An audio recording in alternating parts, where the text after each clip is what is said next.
Heat stress होगा तो heat rash भी होगा, हीट रैश होगा तो हीट क्रैम्स भी होगा, हीट स्ट्रोक भी होता है। बराबर समझ रहे हैं बात? हीट क्रैम्प वो सब बता रहा हूँ मैं। जब हीट स्ट्रेस होगा यानी कि आपको क्या होगा, गर्मी जब हमारे तापमान हमारे बॉडी को बर्दाश्त नहीं कर पाता है तो गर्मी के कारण तनाव होता है, हमारे बॉडी में चिड़चिड़ापन आता है। चिड़चिड़ापन आने के कारण क्या होता है, हमारा ब्लड जो जब गर्म हो जाता है बहुत ज़्यादा और हमारे अंदर इंटरनल जो टेम्परेचर हमारा बॉडी वो बर्दाश्त नहीं कर पाता है तो हमारे बॉडी में क्या होता है, एक तनाव चिड़चिड़ापन आ जाता है। उसके बाद हीट रैश हो जाता है। हीट रैश क्या होता है आप समझ लीजिए। हीट रैश हम लोग उसको बोलते हैं जब हमारे बॉडी से पसीना निकलता है, तो पसीना जब हमारे बॉडी से निकलता है तो पसीने के साथ साथ नमक निकलता है और उसके साथ पानी भी निकल जाता है। बात समझ रहे हैं? नमक और पानी हमारे बॉडी से निकलता है पसीने के साथ साथ। और होता क्या है कि कंटिन्यू जब हमारे बॉडी से पसीना और नमक निकलता रहता है तो क्या होता है, जो हमारे पोर्स होते हैं, ये होल्स होते हैं हमारे बॉडी में, जिससे पसीना निकलता है और हमारा नमक और पानी जो निकलता है वो क्या करता है, उसको बंद कर देता है। माने जो छिद्र होते हैं जहाँ से निकलता है पानी और नमक, उसको बंद कर देता है। और उसके बाद क्या होता है, वहाँ घमौड़ियाँ स्टार्ट हो जाती हैं, लाल लाल तरह के दाने जिसमें खुजली होती है, उसको हम लोग बोलते हैं हीट रैश। तो हीट रैश होने का जो मेन आपको कारण होता है, जो हमारे बॉडी से पसीना निकलता है और उसके साथ जो नमक निकलता है, वो क्या होता है, जो पोर्स होते हैं उसको बंद कर देता है। इसके लिए हमको नहाना ज़रूरी है। अभी हम लोग शाम में जाकर के बिल्कुल नहा लीजिए। शाम में जाने के बाद सुबह टाइम नहीं मिलता है, बराबर बात है। ये आदमी को हो सकता है, जो फैमिली वाले आदमी वो तो नहा सकते हैं, मुश्किल नहीं है, लेकिन सुबह में बहुत सारे आदमी जो नाश्ता उस्ता बनाने में हो सकता है टाइम नहीं मिलता है। तो अभी दो टाइम तो नेसेसरी आपको नहाना है। एक तो मॉर्निंग नहा के आप आइए और दूसरा जो टाइम है जाने के बाद बिल्कुल नहाना है, ताकि हीट रैश से आप बच सकें। बराबर बात को समझ रहे हैं कि नहीं समझ रहे हैं? उसके बाद हमारा होता है heat cramps. Heat cramps, heat rash समझ में आ गया। हीट रैश क्या होता है कि हमारे बॉडी से जो नमक और पानी जब निकलता है कंटिन्यूस, जब निकलता रहता है ज़्यादा गर्मी के कारण, तो होता क्या है कि हमारा जो पोर्स होता है, जो होल्स होता है जहाँ से निकलता है, उसको वो बंद कर देता है। वहाँ पर जम जाता है पसीना, और बंद होने के बाद कारण क्या होता है, वहाँ घमौड़ियाँ यानी लाल लाल कलर के दाने स्टार्ट हो जाते हैं, ठीक है ना। इसमें खुजली, आपको जलन टाइप का महसूस होता है, बराबर है। तो पोर्स को खोलने के लिए हमको नहाना है। उसको खोलने के लिए, वो छिद्र को खोल देने के लिए हमको नहाना नेसेसरी है। और नहाने से फिर वो हमारा जो दाना है, लाल लाल कलर का दाना, वो निकलना बंद हो जाएगा। तो छिद्र हमारा बंद हो जाता है। नहाने से क्या होता है, जो इतने भी छिद्र है बदन में, हमारे बदन में पूरा पोर्स होता है छिद्र, तो वो खुल जाता है।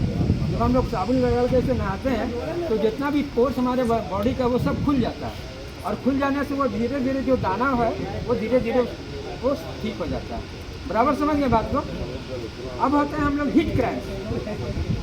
अभी आप कहेगा हीट क्रैम्प्स, तो हीट क्रैम्प्स होता है, आपको क्या होगा, बॉडी के जो मांसपेशियाँ उसमें आपको ऐठन टाइप का महसूस होगा, खास करके पैर में, बॉडी के नीचे वाले भाग में ऐठन महसूस होगा।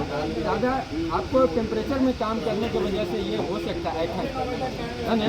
तो हमको क्या है, देखिए इसमें सबसे हमको प्यास लगने का इंतज़ार नहीं करना है।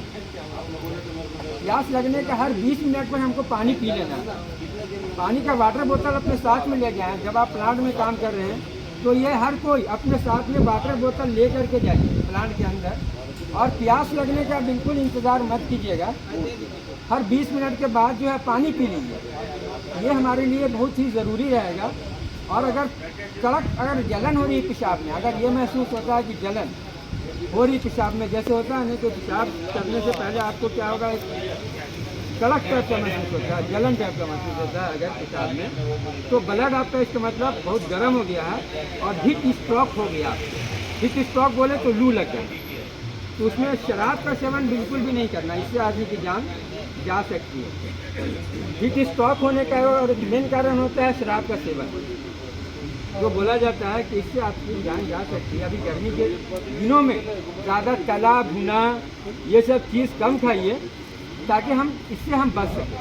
बराबर बात समझ रहे हैं? हीट रैश, हीट स्ट्रेस, गर्मी से जो तनाव चिड़चिड़ापन होगा तो पेशाब का कलर उसमें चेंज हो जाएगा, ठीक है ना, पीला पेशाब आएगा। पहला स्टार्टिंग लक्षण है कि पेशाब का कलर चेंज होगा। अब उस पर ध्यान अगर नहीं दीजिएगा तो फिर हीट रैश होगा, हीट स्ट्रोक हो जाएगा। तो ये चीज़ सारी चीज़ होती है, उस पर हमको स्टार्टिंग में ही हमको ध्यान दे देना है, ठीक है ना। ऐसा पेशाब में जलन या कड़क टाइप का महसूस हो रहा है तो प्यास लगने का हमको बिल्कुल इंतज़ार मत कीजिए, अब 20 मिनट पर हम पानी पीते रहें। दूसरी बात क्या है कि दही अभी बहुत फ़ायदा करता है, तो हम लोग हाँ बोतल मिल जाएगा। दही जो है सवेरे आप खाते हैं तो सवेरे दही खा के निकलें, ये हमारे बॉडी को दिन भर जो है ठंडक रखता है। दही और रोटी आप खा लीजिए तो ये आपके लिए बेटर रहेगा। तो ये इन्वायरमेंटल हज़ार्ड हमारे 6 तरह के हैं। ये 6 तरह के अभी जो हमारा इन्वायरमेंटल हज़ार्ड का सामना आपको करना पड़ेगा। Physical hazard, health hazard, electrical hazard, mechanical hazard और इन्वायरमेंटल हज़ार्ड, इलेक्ट्रिकल हज़ार्ड, यानी 6 तरह के हमारे हज़ार्ड हैं। अभी जिस हज़ार्ड का आपको सामना करना पड़ेगा वो है इन्वायरमेंटल हज़ार्ड, यानी कि इन्वायरमेंटल में चेंजिंग होने की वजह से हमारे बॉडी पर जो इफेक्ट होगा इसका असर जो है गंभीर हो सकता है, सिविरिटी इसकी ज़्यादा हो सकती है। तो इससे बचने के लिए हमको मेन जो है हमको पानी का प्यास लगने का इंतज़ार नहीं करना है कि हमको प्यास लगेगा तभी पानी पिएंगे, ये इसका इंतज़ार नहीं करना है। हर 20 से 25 मिनट पर हमको पानी पी लेना है। प्यास लगने का इंतज़ार बिल्कुल मत कीजिए, क्योंकि बॉडी आपका हाइड्रेंट रहेगा। जैसे बॉडी आपका डिहाइड्रेंट हो जाएगा तो क्या हो जाएगा, हमको लैट्रिन पतला हो सकता है। इसमें अगर आपको डिहाइड्रेंट होगा तो लैट्रिन पतला आना शुरू हो जाएगा, है ना। ये नहीं, पानी की कमी के कारण ये स्टार्ट हो जाएगा। तो प्यास लगने का बिल्कुल इंतज़ार नहीं कीजिए, 20 से 25 मिनट के अंदर में हमको पानी पीते रहना है, बराबर है। क्योंकि ठंडी का दिन नहीं है, आप पानी पिएंगे वो पानी हमारा बॉडी ऑब्जर्व कर लेगा, बात समझ रहे हैं ना। तो ये हमारा पहला एक मेन है कि हमको हर 20 से 25 मिनट पर पानी, और ORS अगर मिलता है तो ठीक है। अभी ज़्यादा आपका अभी कल से 41 डिग्री टेम्परेचर था, यहाँ 41 था, 41 कल था टेम्परेचर। तो अभी स्टेज चालू हो जाएगा, जैसे जैसे टेम्परेचर बढ़ेगा उससे स्टेज चालू हो जाता है।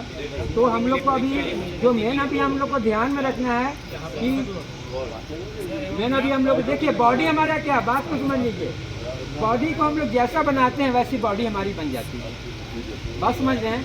उसको जब भी इन्वायरमेंटल चेंज होगा तो बॉडी पर उसका असर होगा। ठंडी आएगी तो बॉडी पर असर होगा, गर्मी आएगी बॉडी पर असर होगा। हर जब भी इन्वायरमेंट चेंज होगा उसका असर हमारे बॉडी पर आता है भाई, इसको आप मान लीजिए। ठंडी के दिनों में हम बचने के लिए स्वेटर, जैकेट, ये सारी चीज़ पहनते हैं, तो गर्मी से भी तो बचने के लिए हमको ऐसा कपड़ा पहने जो बिल्कुल आसानी से हमको वहाँ से वहाँ हवा वहाँ पास कर जाए, ऐसा कपड़ा, ढीला कपड़ा हमको पहनना है, बराबर समझ रहे बात को।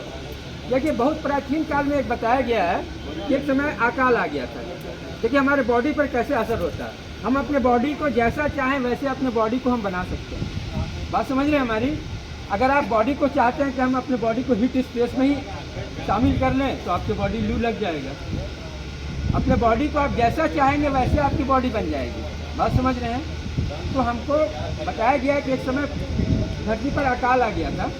अकाल हम लोग उसको बोलते हैं ना कि जब अनाज पैदा नहीं होता, बात समझ रहे हैं। तो अकाल आता है तो क्या अनाज भी पैदा नहीं होगा, और जो जितने भी छोटे छोटे जानवर थे वो लोग घास उस खा के ख़त्म कर दिए सब। अब बड़े जानवर जो थे गाछ पत्ता खाते थे, बड़े बड़े गाछ पेड़ का पत्ता खा लेते थे, लेकिन छोटे जो जानवर थे बकरी उकरी उनको तो मुश्किल है, बड़े गाछ का पत्ता कैसे खाएंगे, बात समझ रहे हमारी। तो देखिए ये जिराफ जिसको हम लोग बोलते हैं, ये जिराफ पहले बकरी के जैसा जानवर होता था जिसकी बहुत लंबी गर्दन होती है, बात समझ रहे हैं। ये इसकी लंबी गर्दन कैसे हो गई, इसके साइंटिफिकल इसका रिजल्ट है, ये साइंटिफिक रीज़न है कि लंबी गर्दन कैसे हो गई, हम लोग को नहीं पता है, लेकिन इसका प्राचीन पुराने समय में इसके जाएगा कि इसके एक रीज़न है, साइंटिफिकल रीज़न है। ये छोटे जानवर होते थे, इतने बड़े जानवर होते थे, ये क्या हुआ ना, उछल उछल करके जब ये लोमड़ी को देखे, ये उछल उछल के लोमड़ी खा ले रही है, पत्ता उत्ता खाती थी, फ्रूट्स खा लेती थी, तो ये भी जो उछल उछल के उसको देख करके वैसा करना शुरू किए, है ना। इसका रिजल्ट ये हुआ कि इनकी बहुत ही ये सालों ये प्रोसेस चला, ये सालों प्रोसेस चलने के बाद इनकी आज इतनी लंबी गर्दन हो गई कि दुनिया में सबसे लंबी गर्दन वाले जानवर जो हैं अभी जिराफ, बात समझ रहे हैं। तो बताया जाता है कि बॉडी, हर इंसान का बॉडी एक जैसा नहीं है। और हर इंसान को एक जैसा आप फार्मूला आप देंगे तो फिट नहीं करेगा, इसीलिए एक बॉडी का चेकअप नेसेसरी होता है। हम हर इंसान को बोलेंगे कि एक ही तरह का फार्मूला वो सेटअप करे, वो पॉसिबल नहीं होगा। बात समझ रहे हैं? किसी को हो सकता है कि गर्मी से उसको राहत हो रही हो, बहुत सारे ऐसे हैं ना जो उसको सांस की बीमारी हो जाती है ठंडी के दिनों में, है ना, हाँफने लगते हैं, तो हो सकता है गर्मी में उनको फ़ायदा होता है। तो हर इंसान को एक ही तरह का वो सूट नहीं कर सकता है। किसी को गर्मी से राहत हो सकती है, किसी को गर्मी से मुश्किल में पड़ जाएगा। बात समझ रहे हैं? तो हर इंसान का बॉडी एक जैसा नहीं हो सकता, इसीलिए बॉडी को चेकअप हमको एक बार कराना चाहिए। बॉडी का एक बार हमको चेकअप कराना चाहिए, क्योंकि इसमें हमारे बॉडी में क्या होता है कि कुछ इफेक्टिव होता है, कुछ प्रभाव हमारा जो साइकोलॉजिकल इफेक्ट होता है हमारे बॉडी में, तो साल में एक बार हमको बॉडी का चेकअप कराना चाहिए। इससे हमको अंदर की जो प्रॉब्लम्स है वो पता लग जाती है। बस अगर आप दूध पीते हैं कंटिन्यू, तो क्या होगा, आपके बॉडी में क्या हो जाएगा, कैल्शियम की मात्रा बहुत ज़्यादा बढ़ जाएगी। कि दूध में बहुत ज़्यादा क्या है, कैल्शियम। लोग बोलते हैं यार बच्चा को दूध दो क्योंकि वो लंबा होगा। अभी सबसे ज़्यादा कैल्शियम दूध में है, लेकिन अभी हम लोग कंटिन्यू अगर दूध पिएंगे तो क्या होगा मालूम है, 2 केजी 1 केजी पर कंटिन्यू दूध पीजिएगा तो क्या होगा, एक चीज़ की मात्रा, हमारी कैल्शियम की मात्रा बहुत ज़्यादा हो जाएगी और दूसरी चीज़ विटामिन की कमी हो जाएगी। इसलिए हम लोग को एक क्वांटिटी के हिसाब से सारे कुछ अपने भोजन में लेना चाहिए। एक क्वांटिटी के हिसाब से अपने भोजन में सब कुछ लीजिए। एक ही चीज़ का सेवन कंटिन्यू मत कीजिए, ये बताया जाता है। एक ही चीज़ को कंटिन्यू मत खाइए, हर चीज़ को आप बदल बदल के खाया कीजिए। अगर फ्रूट्स खा रहे हैं तो कंटिन्यू फ्रूट भी मत खाइए, वेजिटेबल भी खाइए उसके साथ, एक क्वांटिटी के हिसाब से। अगर फिश मच्छी खाते हैं तो हमेशा मच्छी ही मत खाइए, ऐसा नहीं बताया गया है। क्योंकि क्या होगा, अगर मच्छी खाएंगे तो प्रोटीन की मात्रा बढ़ जाएगी और दूसरे विटामिन की आपके बॉडी में कमी हो जाएगी। इसलिए एक ही चीज़ को हम लोग को सेवन बिल्कुल भी नहीं करना चाहिए, हर चीज़ को एक क्वांटिटी के हिसाब से बदलते रहना चाहिए। बराबर है? तो अभी आप लोग के लिए यही है कि अभी हम लोग एक वाटर बॉटल रखिएगा और हर 20 मिनट पर पानी अपना पीते रहिए, ठीक है?